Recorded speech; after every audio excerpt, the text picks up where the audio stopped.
Hello po mga kababayan, si Dante Maravillas. So ngayon, pag-usapan natin po yung hidden playbook kung bakit po si Martin Romualdez remains as si target ng kanilang paninira. Di po ninyo naalata? Laging bukang bibig nila si Martin Romualdez. Talagang gusto nilang durugin si Martin. As former president and now Pampanga Representative Gloria Macapagal Arroyo, may mga naulinigan tayo mga kababayan na mga pailalim na galawan. Yung dating ambisyon na maging Speaker of the House. Di ba mga kababayan, yan yung dati talagang ambisyon ni GMA. Nasabi po ng iba, ang intensyon talaga maging Speaker para sa planong impeachment laban sa ating Pangulong Bongbong. Hindi nila tatantanan po yung ating Pangulong Bongbong. Tama yung sinabi ni dating LP President Ed Silagman, yung congressman namin sa 1st District, nung nabubuhay pa siya. Yan report dito ng ABS-CBN.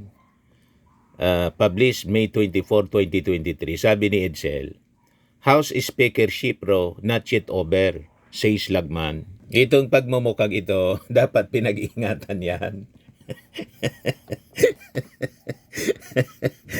Yan mga pahuro handshake po. Plastic yan mga kababayan. Sabi yan ni Edsel Lagman, yung handshake niyang ganyan. Habang yung isang kamay naka-handshake, yung isang kamay may punyal sa likod. Sabi yan ni Edsel mga kababayan. Naalala ko yung sinabi ni Edsel Lagman about GMA. Kilalang kilala niya. Seasoned politician si Edsel Ayan sabi niya, Opposition lawmaker Albay, 1st District Representative Edsel Lagman, insists the fight for the House Speakership is not over, as he pressed Speaker Martin Romualdez to reveal the details of the alleged coup plot against him by former President in Pampanga 2nd District Representative Gloria Macapagal Arroyo. Although it appears niya that GMA has accepted her fate, politics is not only a show of force, it is also a show of appearance. Sabi po ni Lagman noon, protagonist kiss and make up in public with daggers. May punyalan niya behind their backs. Token gestures of amity actually hide enmity. The drama in the House has not ended. Astute and experienced politician that she is, GMA will not take lying down her humiliating and insulting demotion. Dinemote kasi si GMA. She may be biding her time to make counter-offensive, he added.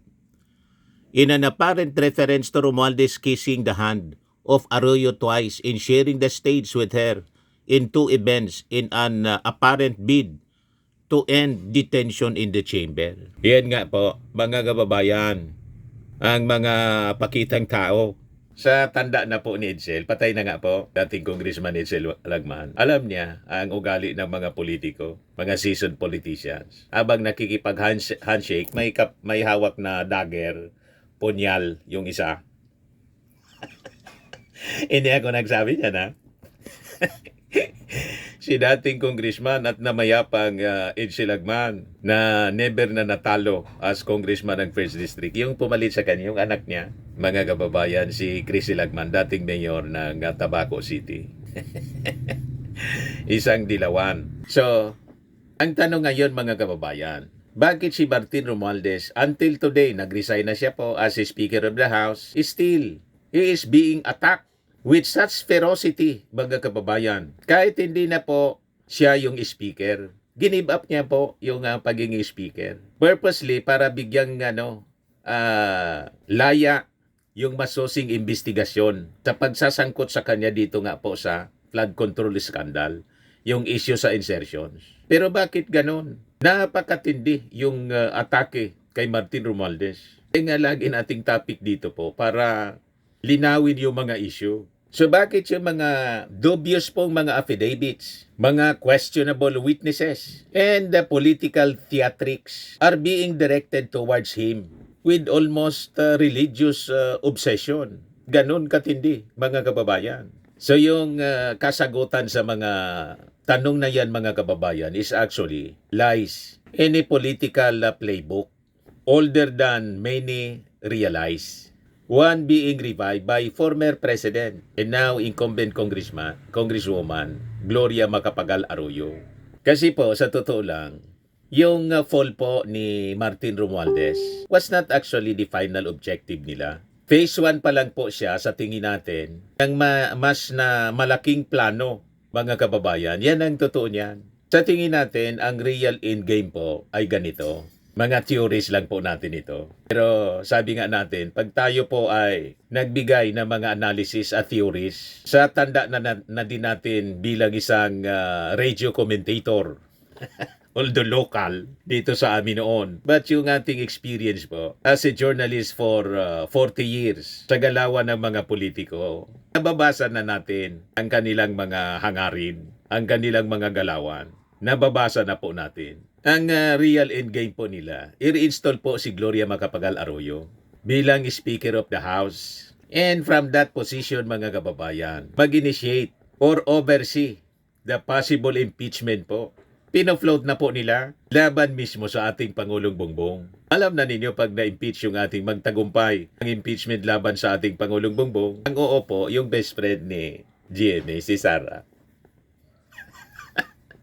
Kaya nga po, walang tigil sila sa paninira kay Speaker Martin Romualdez kahit na wala na siya sa posisyon. Sa makikita ninyo, it sounds dramatic itong ating kwento. Pero pag inobserve nating mabuti, mga kababayan, ng mga kaganapan, the pieces are already in motion po. Nagsisimula na sila.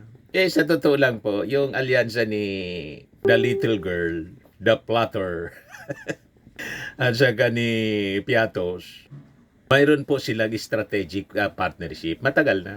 Naalala ninyo, si Sara Duterte, ang tawag kay GMA, mentor niya.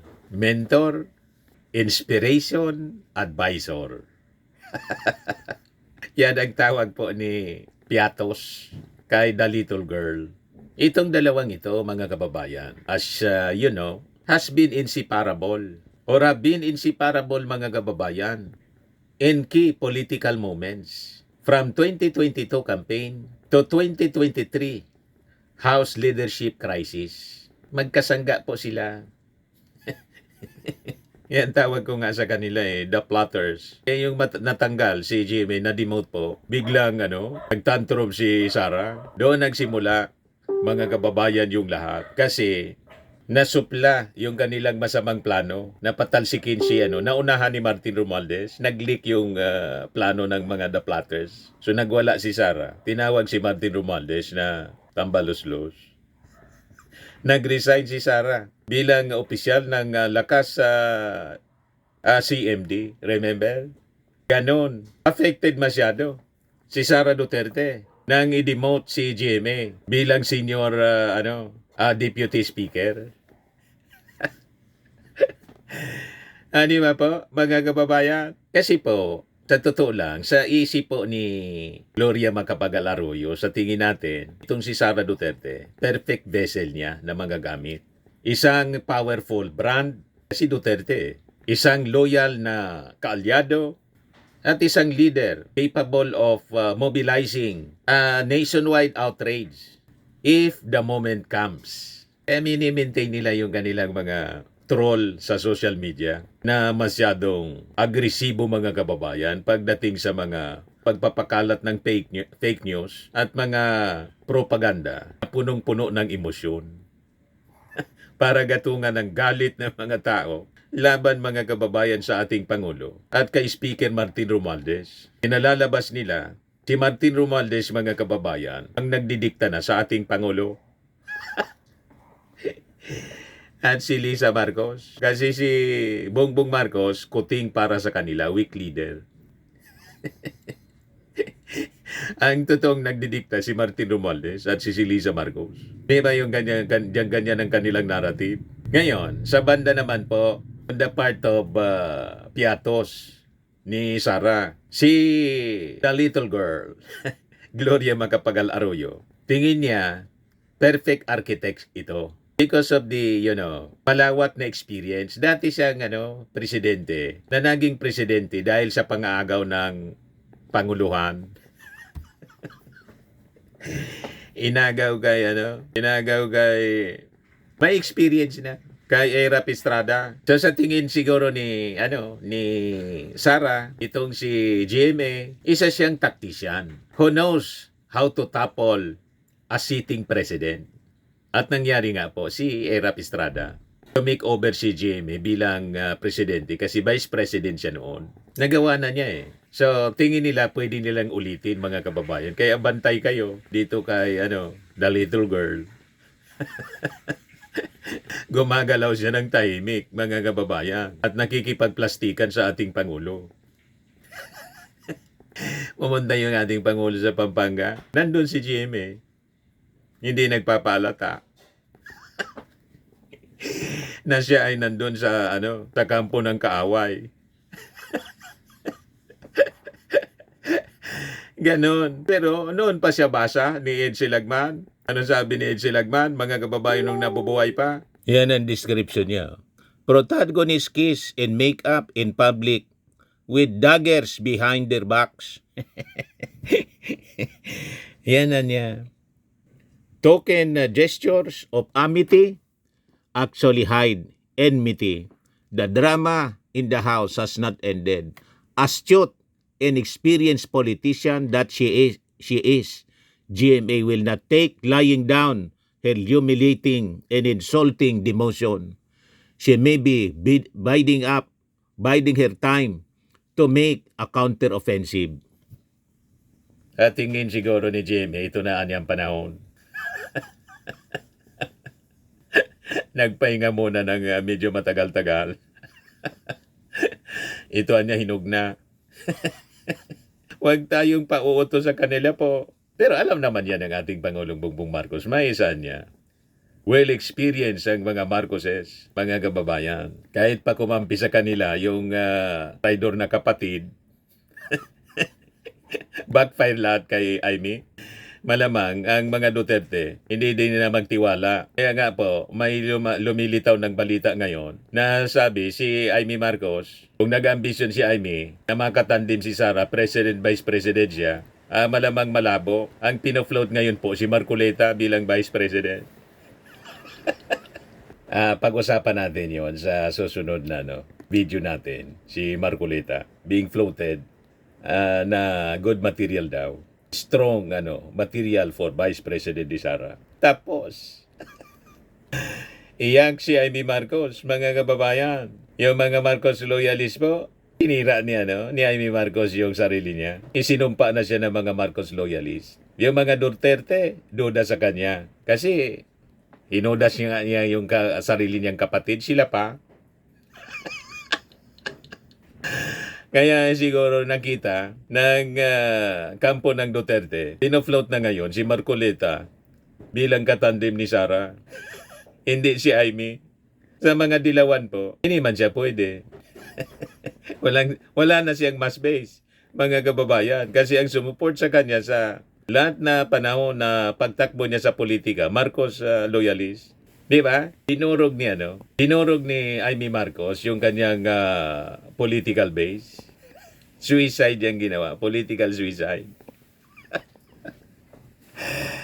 Yan kasi deserve, mga kababayan. So going back sa ating topic, yung speakership kasi po is the most important piece on the board. Minsan nakakalimutan ng ating mga mamamayan kung gaano kaimportante yung posisyon na pagiging speaker. Under the Constitution kasi, mga kababayan, ang impeachment complaint nagsisimula siya sa House.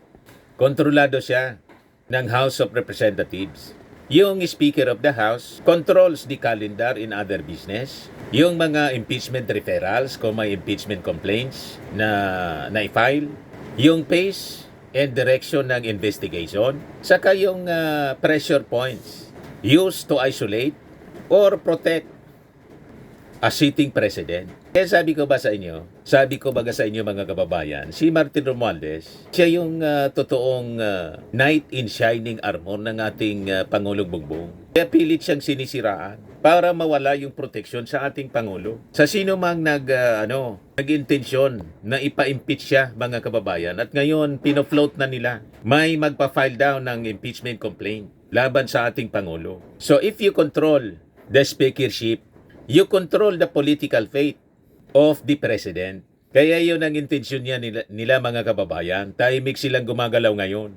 Alam na alam ito ni Gloria Macapagal Arroyo. Remember, noong 2000 and 2001, she orchestrated the sequence that led to Erap Estrada's downfall po.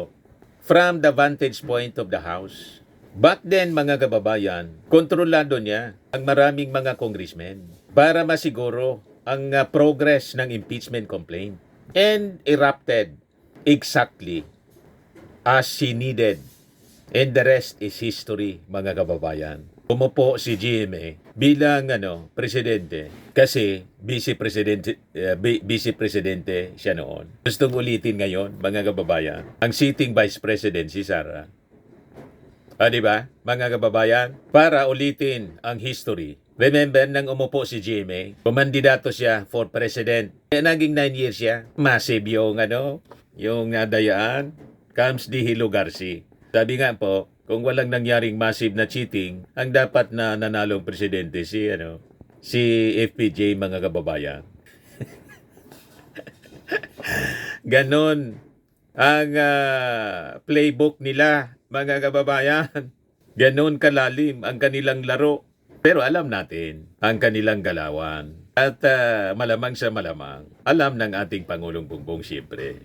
Now, another question. Bakit kailangang siraan si Martin Romualdez kahit na po wala na siya bilang Speaker of the House? Ang sagot pong malinaw, mga kababayan, kasi si Martin Romualdez remains as the strongest defender ng ating Pangulong Bongbong Marcos.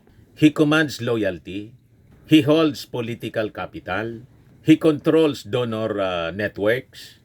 He can organize counter moves. Matalino si Martin eh. And he can stop impeachment dead in its tracks, mga kababayan. Yung ang pinaka-importante. So thus, the campaign to destroy Martin is not spite, but it is a strategy, mga kababayan. So, yung mga attack sa kanya, laban sa kanya, mga kababayan, dapat madurog ang kanyang credibility. Kaya pilit nilang sinisiraan si Martin Romualdez. Matanggal si Martin as a defender. I-isolate siya from his allies. Prevent his political resurrection. At sigurodihin, mga kababayan, na hindi niya pwedeng i-block ang anumang impeachment attempt na ipafile, mga kababayan, sa Kongreso. Yan ang kanilang objective ngayon. Yan ang kanilang ginagawa ngayon, mga kababayan. Tinatrabaho ngayon. So malinaw, mga kababayan, removing Martin from the speakership weakened President Bongbong Marcos. Destroying him entirely makes President Bongbong Marcos vulnerable. Vulnerable for removal, mga kababayan. Payag kayo sa ganyan na mga taktika nila, mga galawan, mga kababayan? Huwag tayong papayag po. Kaya sabi ko sa inyo, huwag tayong naniniwala sa mga paninira nila kay Martin Romualdez kasi yun mismo ang kanilang agenda. Gusto nila iupo asap si Sara Duterte. Sooner, not later po. Atat na po. Kaya nga po, hindi nila tinatago yung mga attempts, yung mga destabilization laban sa ating gobyerno. Harap-harapan po, lantaran, mga kababayan. So ito po yung constitutional goldmine. Kaya gusto nila asap na mangyari yung kanilang maitim na plano. Pag kasi si Sara, mga kababayan, naging presidente before June 30, 2026, pwede pa siya na tumakbo sa pagkapangulo. Parehas na, pattern. Pwede pa siyang tumakbo bilang pangulo. Full 6-year term sa 2028. Wow. Di ba? Gold mine yan para sa kanila. So ang ibig sabihin yan, Sara Duterte could rule the country until 2024 or could be hanggang 2040. Ma-maximize nila, mga kababayan, ang kanilang kapangyarihan. Papayag kayo sa ganon? So yun po ang timeline that makes sense of all the chaos mga kababayan na nakikita natin ngayon. Kaya walang tigil sila sa panggugulo. At si the little girl na once ruled for nearly a decade, 9 years siya po na naging Pangulo. Through constitutional technicalities, alam na alam niya how to exploit that window better than anyone. Kasi nagawa na niya. May experience ika nga kung paano mangagaw ng poder at manggamit ng mga tao para ma-achieve yung kanilang maitim na plano. Ganyan ang mga ganid po sa poder, mga kababayan. So, malinaw na sa inyo ang kwento. Bakit ganon? Walang tigil sila sa panggugulo. Kaya ang ginagawa nila, they destabilize the House, destroy Romualdez, capture the speakership, build momentum for impeachment, create nationwide crisis, elevate Sara as the clean alternative kuno. Maniwala kayo sa ganyan po? Clean alternative si Pusit. Trigger succession. Then, siyempre, allow Sara to run again. Di ba? Mga kababayan, ayos na ayos ang playbook nila ng plano to grab power from the president na ibinoto po ng napakarami by landslide. 31 million plus ang bumoto sa ating Pangulo. 32 million kay Sara Duterte. Ang 31 million dyan, mga Marcos supporters. Yan ang katotohanan dyan, mga kababayan. Ngayon, tingnan natin yung mga players na gumagalaw according to the script. O, tingnan na ninyo ang mga nasa likod ng mga ingay. Si Mike Defensor, long time Arroyo loyalist, now serving as the public battering ram, spreading unverified stories to create chaos. Yung abogado ni Saldico, si Roy Rondain pala, dating abogado pala to ni Arroyo family lawyer, now lawyer ni Saldico, the central whistleblower in the destabilization matrix. Si Sara Duterte, nakikita po ninyo, yung mga laro niya is just calculating, mga kababayan. At inayaan niya yung mga proxies na gumawa ng dirty works. So this is not random. This is coordination. So ngayon, bakit nila kailangang makapture yung speakership? Kasi yung impeachment, tulad ng sinabi natin, doon nagsisimula.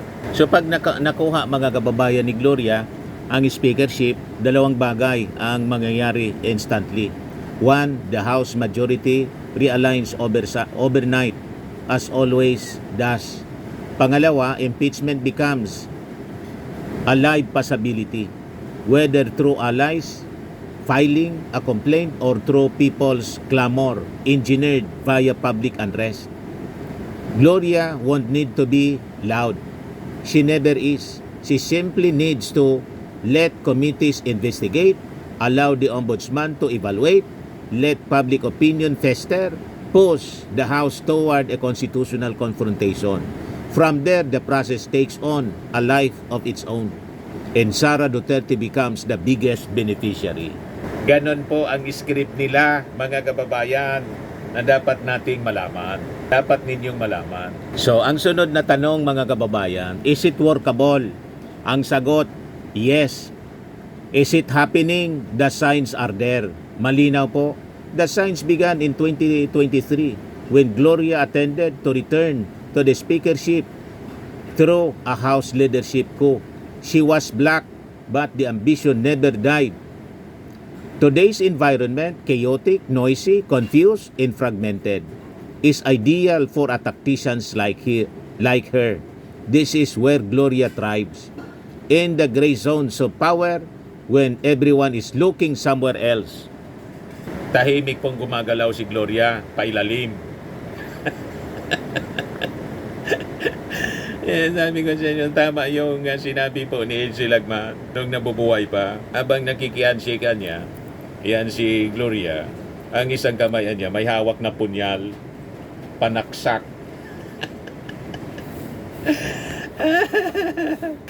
Huwag magtitiwala kay the little girl, mga kababayan. Tuso yan. Nating Pangulo, naging Pangulo dahil po sa panggatong sa EDSA People Power. Natanggal, mga kababayan, na-impeach si Era Pistrada. Di ba po? At siya umupo for 9 years. Yun ang gusto nilang ulitin. Huwag kami the little girl. So ito yung final questions natin, mga kababayan. Ang tanong, is the Marcos presidency in the crosshairs? The attacks on Romualdez are not isolated, mga kababayan, sa totoo lang. They are not personal, they are not accidental. They are preparatory. They are the softening up phase before the real hit. And the real hit is not Romualdez. It is President Bongbong Marcos.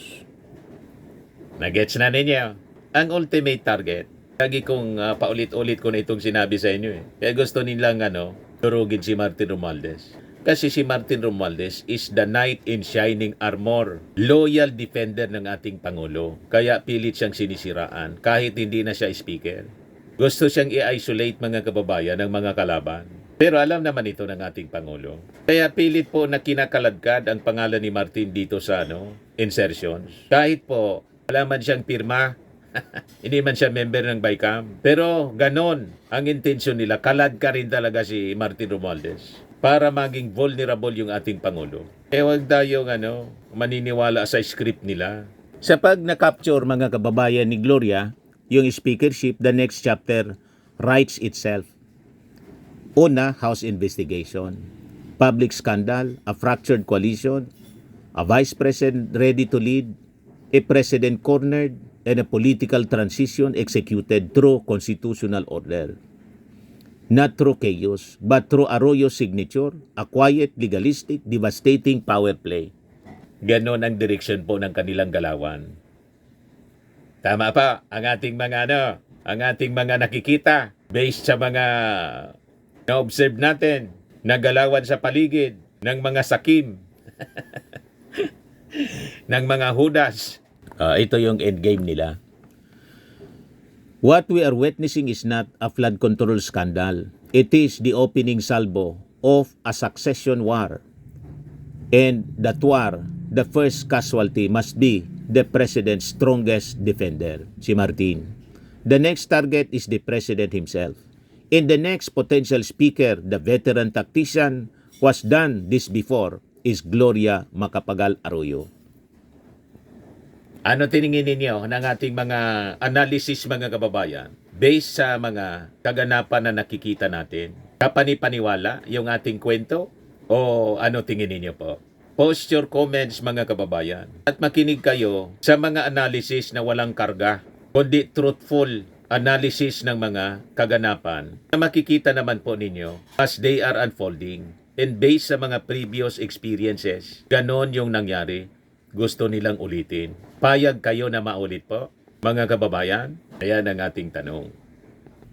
Sa mga naghanap ng malinis and spacious fitness gym, pumunta lang po kayo sa aming Colossal Fitness Gym. We also offer Grab Car Rental with our brand new 2023 model ng Toyota Innova. We also accept booking for those who are planning to travel via PAL, Cebu Pacific, and other airline companies, local and international, and bills payment for Meralco Bills, PLDT, Aleco Bills, etc. Ang Colossal Fitness Gym is located at 3rd floor Security Bank Building, Landco Business Park, Legazpi City, Albay. For inquiries, look for Chilon Maravillas. Contact number 0966-802-0949. Yan yung aming Innova. Lagi na pong matao sa amin. Pati mga foreigners po, tingnan ninyo. Mga British tourists sila. Ang lalaki ng katawan na, mga kababayan, nag-gym sa amin. Ito naman po, Indian National. Ito mga mga European sila. Ito naman yung bago naming product na binibenta online, iGlow Serum. Whitening po siya galing sa South Korea. Tingnan ninyo yung epekto sa aking anak na architect entrepreneur, Riz Maravillas. For inquiries, look for Riz Maravillas on FB. Ito naman po, Fairmax Firming and Lifting Cream. Pinapahid po sa mga pulses and other affected area. Mainam po ito sa mga pains at paninigas ng mga kasukasuan. Ito po, Automax Radiant Serum. Sa mukha naman yung application. Anti-aging po siya. You will look 10 years younger than your age. Ito naman po, mga kababayan, yung bagong product naming binibenta online. I am Worldwide Amazing Pure Organic Barley Powder Drink Mix from Australia. Endorsed by cancer survivor, actress Maritone Fernandez. Mainam po siya sa mga cancer patients at para sa cancer prevention po. For inquiries, dumiretso na lang po kayo sa aking anak na architect entrepreneur Riz Maravillas. Sa mahilig po sa mga imported bags and wallets at yung mga towels, dumiretso na lang po kayo kay Ma'am Eileen Rosales sa Eileen Closet. Naka-base po siya sa Amerika. Sa mahilig po sa spa, try po ninyo dito sa Pamper City by OMG. Your luxury escape. Matatagpuan po sa Isiana City, Parañaque City, Metro Manila. Yan, may 50% siya. 50% off Pamper City Glowing Face Services.